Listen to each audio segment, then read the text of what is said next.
तो ये है, इस पर देख लीजिए कितना वो हुआ।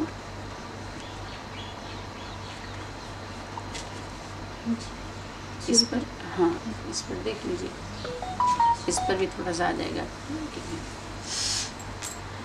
जीवन कमल पुष्प समान कैसे बनाएं? स्नेह और सौहार्द के अभाव के कारण आज मनुष्य को घर जैसा अनुभव नहीं होता। हाँ, अलौकिक, जैसे इसी के कारण जो अलौकिक जो गए हैं अलौकिक घर में, तो उनको अपना घर अनुभव क्यों नहीं होता? अब आज बेहद की बात करिए ना, हद वाला सर्विस तो हद वालों की सर्विस है, तो बेहद वाले जो आ रहे हैं उनकी सेवा करिए, जो उनको स्वीकार कर रहे हैं, जो आपकी बात पर विश्वास कर रहे हैं, आप उनको विश्वास में लेकर उनको सुरक्षा दीजिए, उनका रक्षा करिए, उनको घर गृहस्थ का अनुभव कराइए। जो वाणी में इशारा था कि कोई भी आत्मा आती है वो ऐसा अनुभव करे कि हमारा परिवार है, यही हमारा परिवार है जहाँ हमें सुरक्षा मिलेगी। तो परिवार वाले तो परिवार यही जान करके अपना सब कुछ लगा दिए कि यही हमारा परिवार है, लेकिन आज वो निकल गए, निकाल दिए गए। तो आप पर ही लागू हो रहा है। सीढ़ी का चित्र चाहे कोई भी चित्र बना हुआ है, सब आप अपने ही कहानी आप सभी लिखे हुए हो। हाँ, आपके जुबानी आपकी कहानी है। एक मामूली कारण से घर का पूरा वातावरण बिगड़ जाता है।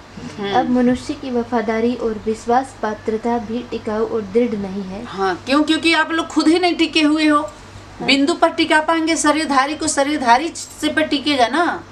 जब उस निराकार की शक्ति आपके अंदर पूरा दिव्य ज्ञान गुण शक्ति आ गई, तो आपके द्वारा मिलेगा, बिखरेगा ना। बिंदी बिंदी थोड़ी घुस घुस के बिखेरेगी सबके अंदर।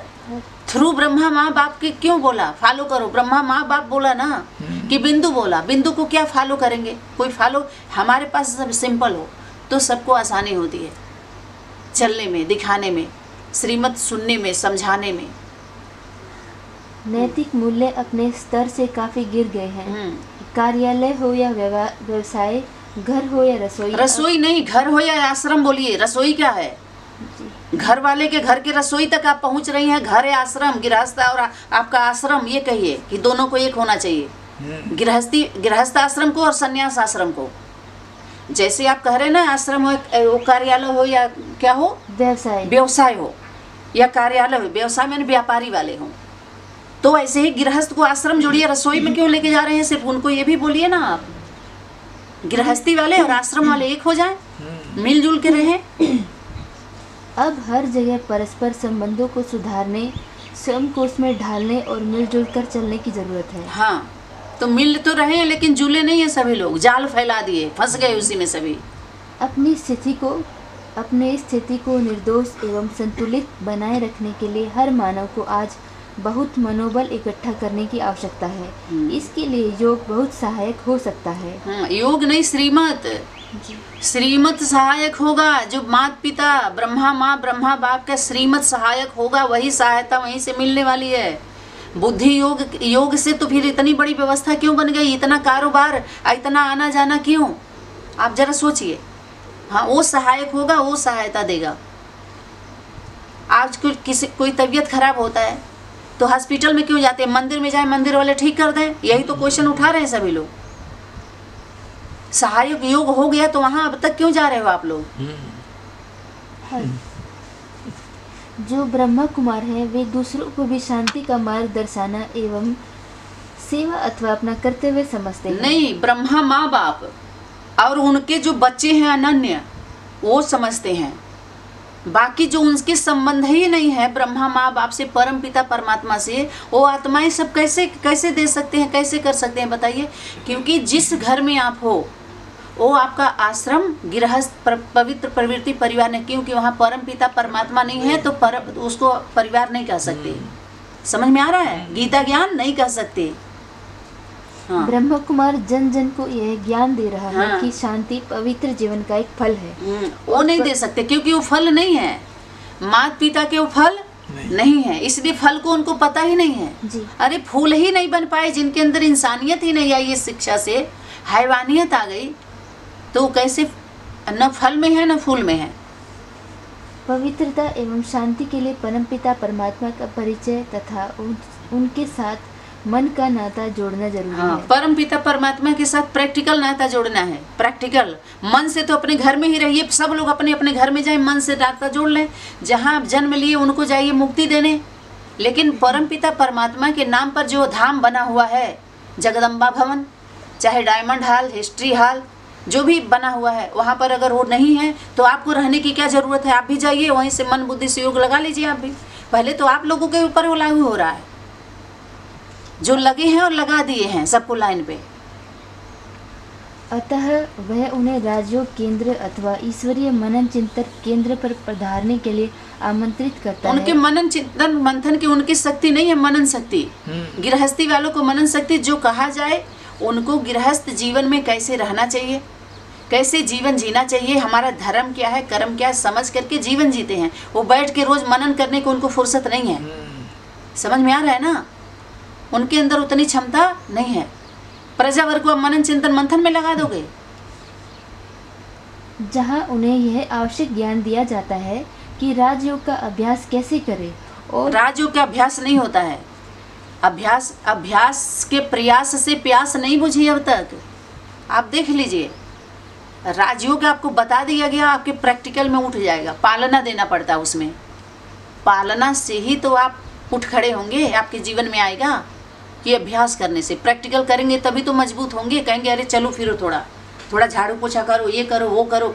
जब कर्म योग में जाएंगे तब मजबूत होंगे, अभ्यास से। आप बताइए, अभ्यास तो नकली हो जाएगा ना, कि आपको कुछ विषय बता दिया गया और बैठ करके, कोई डॉक्टर है तो बैठ करके डॉक्टरी का अभ्यास करे, समझिए, अब तो डॉक्टर बन जाएगा, पेशेंट को ठीक कर लेगा। जरा सब्जेक्ट देखिए ना पहले। ऐसे देवी देवताओं का जो भी अब कारोबार हो रहा है, क्या ऐसे हो जाएगा क्या? तो ये छुपाने के लिए है। रावण कितना भी ये माया रावण का है कारोबार जी।